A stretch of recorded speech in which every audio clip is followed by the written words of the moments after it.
আসসালামু আলাইকুম। আমি যেটা উপলব্ধি করি, বন্ধুই হচ্ছে বন্ধুত্ব।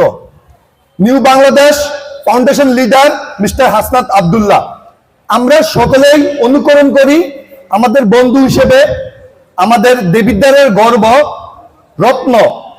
কিন্তু পুরো বাংলাদেশের যারা ব্যাচ বন্ধু আছেন সকলেই বন্ধু, কিন্তু 2014 সালে যারা আমরা বন্ধু, সকলেই আমরা গর্ব করি, অহংকার করি জনাব হাসনাত আব্দুল্লাহ সাহেবের জন্য।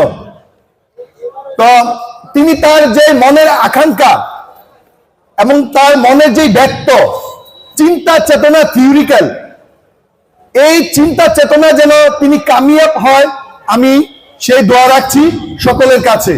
আমাদের ব্যাচ বন্ধু যদি সংসদ সদস্য হয়, আমরা পজিটিভ সাইডে যদি আমরা সকল বন্ধুদেরকে নিয়ে কাজ করতে পারি, আমাদের দেবিদ্বার একটি রোল মডেল হিসেবে উন্নত হবে।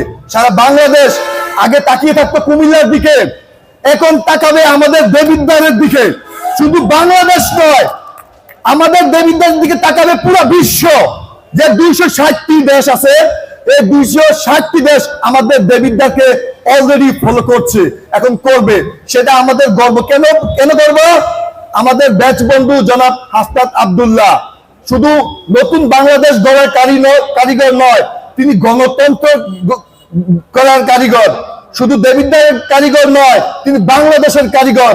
নতুন বাংলাদেশের, নতুন নেতৃত্বের বাংলাদেশের নতুন কারিগরের সূর্য সন্তান জনাব হাসনাত আব্দুল্লাহ। আমি সকলের কাছে দোয়া করি হাসনাত আব্দুল্লাহ এর মন খুবই ভালো, তার মনটা যেন আরো ভালো থাকে এবং সংসদ সদস্য নির্বাচিত হয়ে আমাদের মাঝে যেন ফিরে আসে, সেই প্রত্যাশা রাখছি। আসসালামু আলাইকুম।